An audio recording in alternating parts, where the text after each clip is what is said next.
Sheltered in the twilight glow, you emerge into the world, cradled in the warmth of the nursery along with Inky, Feather, Twig, and Swarm, and Canary. A pair of caring eyes, your adoptive mother, Robin Feather, gaze down at you, her purrs echoing the heartbeat you've grown familiar with.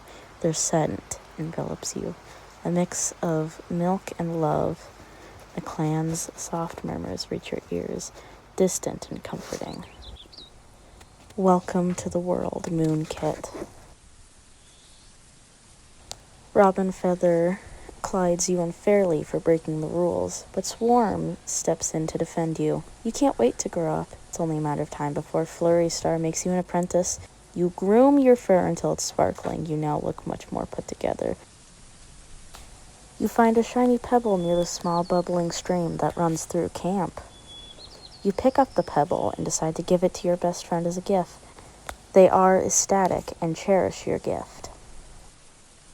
Okay, so as I was getting the screenshots for this, which, by the way, I'm sorry it is so bright, I didn't know it was going to be nearly that bright since I was playing at night. But anyway, I want to show you this cat's name because I think you'll recognize it. Twig Branch, you copycat.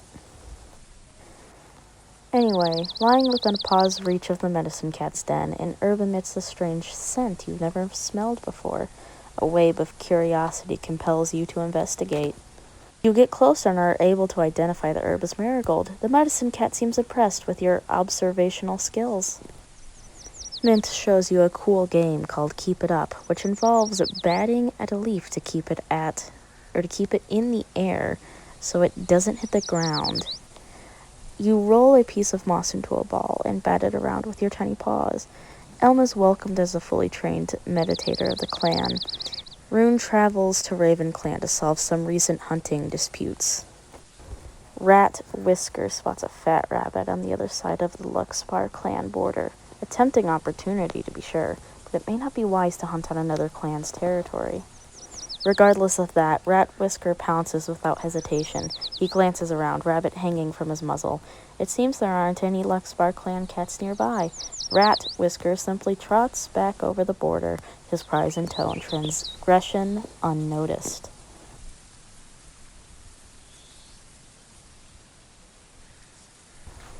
The camp is too stuffy. You wonder what it's like to run across Hawthorne Skulk's territory. And while exploring camp, though, you stumble and hurt your paw. Robin Feather rushes over, concerned, and gently licks your wound until you feel better. Robin Feather comes back with a huge, colorful bird and regales you with a tale of the chase. You listen in awe. Rune is welcomed as a fully trained meditator of the clan. Rat Whisker's stomachache has left. Twig is scolded after sneaking out of camp, and Canary has died from a claw wound.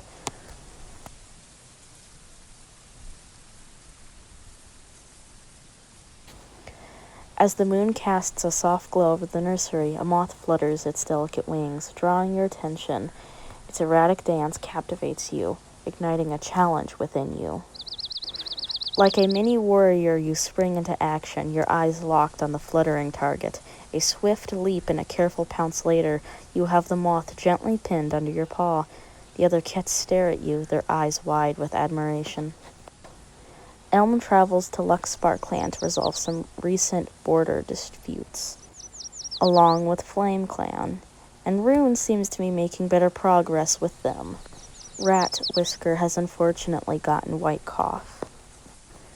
I'm sorry, but I'm not reading all of that. Have fun trying to read all of this with the awful filter I thought was going to look good and make it actually readable.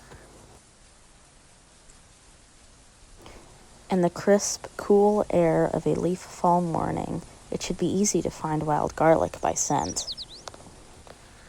The garlic won't notice Leaf Bear until it actually hits, one of its good traits that makes up for its stinkiness. Pale ice in a storm brings a good harvest home.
The wind carries whispers of anticipation through the camp as you sit beneath the towering great rock. Flurry Star, the leader of your clan, stands on the rock, his gaze thoughtful and intense as it falls upon you. He calls your name, which echoes around the clearing. Your breath catches in your throat. Your mentor, Flurry Star himself, steps forward. His nose grazes your forehead in a gentle touch, a traditional gesture that marks the beginning of your apprenticeship. Warmth blooms in your chest, filling you with a renewed sense of pride. With your clanmates' cheers echoing in your ears, you realize that your journey as an apprentice of Hawthorne Skulk has just begun.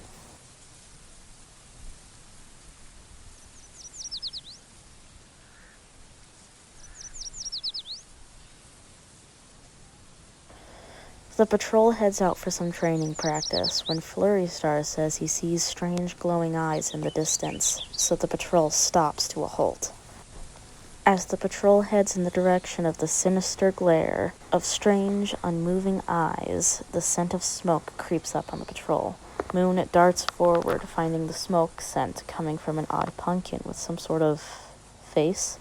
Thinking quickly, she scratches dirt into the holes on the pumpkin, extinguishing the small flames, but leaving the patrol wondering what in the name of StarClan they're even looking at.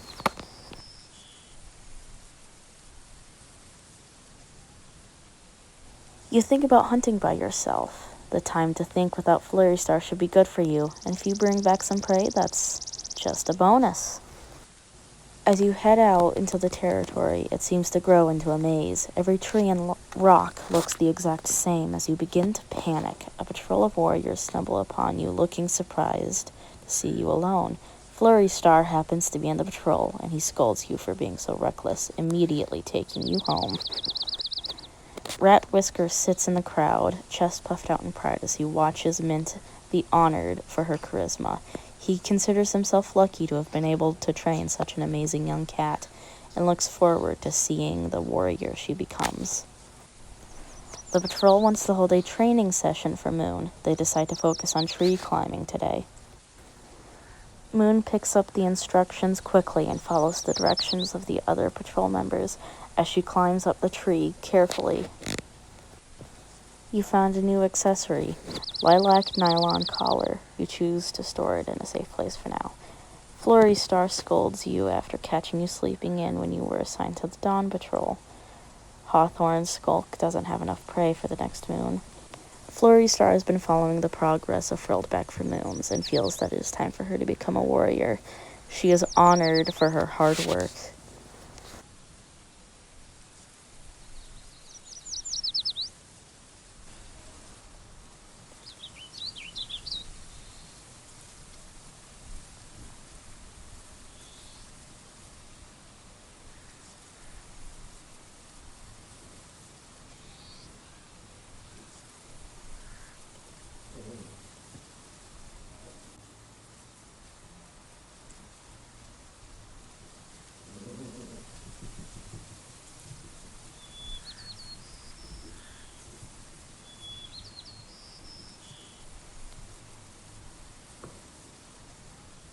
So afterwards, I looked through my cat's list and realized Rune fit the criteria for being a medicine cat, so I just went ahead and made him a medicine cat.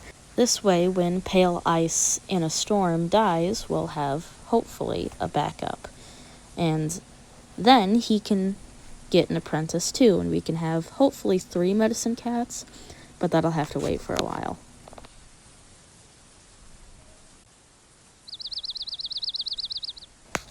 Rat Whisker suggests that putting in more effort into your training would be beneficial for you. Elm visits you after you had a very cross conversation with Frilled-back, and Inky has gotten yellow cough. And again, I'm not reading all of that. You can just pause and burn your eyeballs yourself. That is so much almost entirely meaningless dialogue.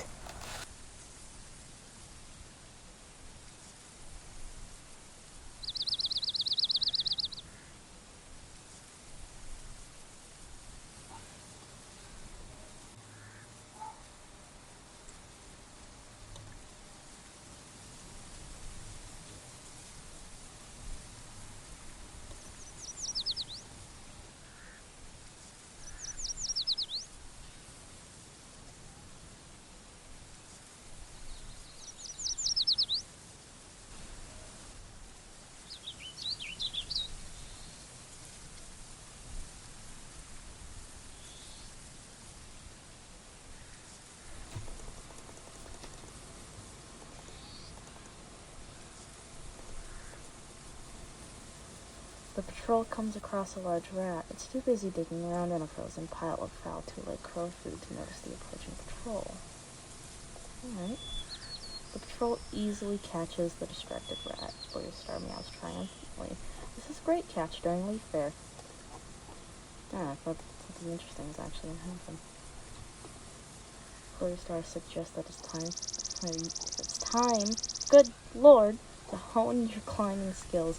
He guides you to a tree, tall tree, nearby, its branches waving. Flurry Star's encouragement, you start up the tree. Halfway up, however, you lose your nerves. He calls out to you to assure you before Flurry Star climbs up to coax you the rest of the way up. You're grateful to him as you catch your breath at the top. Alright. Send a mint out with Pale Ice and Storm. And he notices that the moss in the medicine cat den is getting old. Oh, whoops. She needs to go and gather some more and decides to bring Mint along for some assistance. Pale Ice and a Storm leads the way to the best moss patch she knows, with Mint following close behind. The two cats begin cutting off bits of moss and making the respective piles. Once the piles turn to mouthfuls, they pick up the bundles of new bedding and start back towards camp.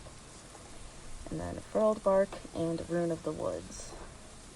Rune of the Woods trips over a tree root while out collecting herbs with Furled Bark.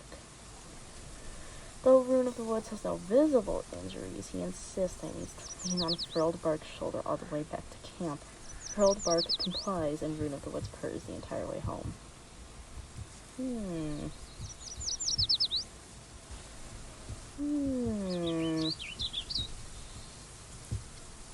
Okay, in all seriousness, it's pretty obvious.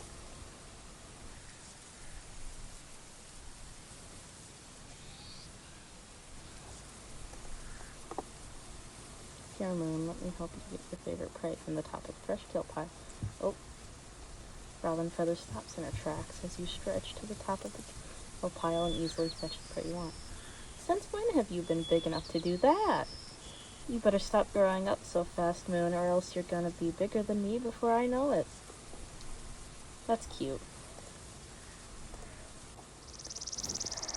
Elma no longer has a running nose, and Robin Feather is hoping for a big litter. Time to move to the nursery and relax before the new arrivals make their appearance.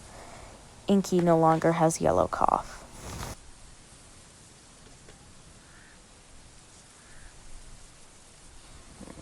I think we both knew that this was going to happen.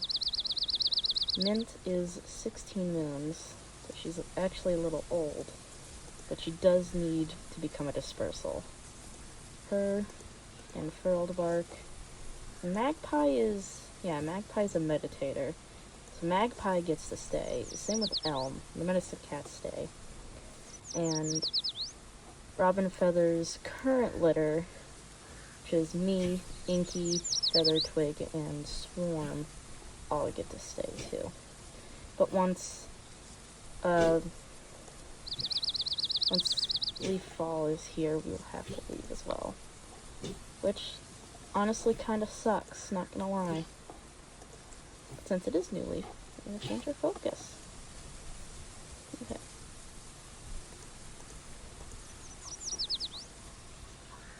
Straight into the territory.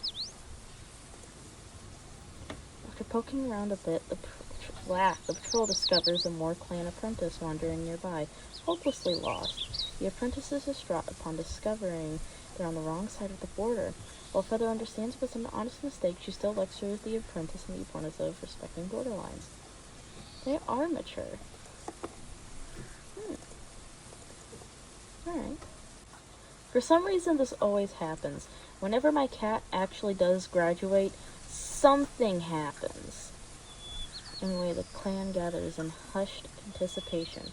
Flurry Star takes his place atop the great rock.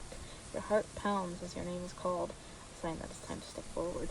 Your leader's touch in your head, a tradition steeped in history, signals your transition from apprentice to fully fledged warrior. He honors your courage, as you are now just Moon. And Robin Feather has had a single kitten. Still bleeding and really wants to sleep, so she does. Unfortunately, she never wakes again. Oh. That's depressing. That Risker fell into a river and hailed a product for managing the gout. He's been hacking and sputtering ever since. Flourish rests his muzzle on Inky's head and declares her to be a full warrior of Hawthorne clan, honoring her realism. I encountered Gus. Yeah, I'm not gonna read all this. You can yourself, but it doesn't matter to me. That is depressing, though. Yeah, I know, it sucks. I'm not gonna try and pretend like this is the most stunning video quality and audio quality you've ever seen in the history of everything. But you know what? I also don't really care that much, and this is mostly for me. I need to tell myself, hey, make something bad, because 1, it's fun, 2, you get to make something, and 3, literally no one else other than you is gonna care, and if they do care, they don't matter. So this is mostly for me, and for anyone else that doesn't like the stuff they make, just do it, because you need to make something. Don't harm your skills by not making something. And even if you don't like it, figure out why you don't like it, and then make something that you do like. On top of that, but I also keep making stories and clans that I need to record in various different ways, and I, for some reason, am such a cheapskate that I refuse to actually pay like $10 for anything to be able to make this stuff. So this is what you're gonna get because I'm a cheapskate. Unless you want to start commissioning me, but that'll take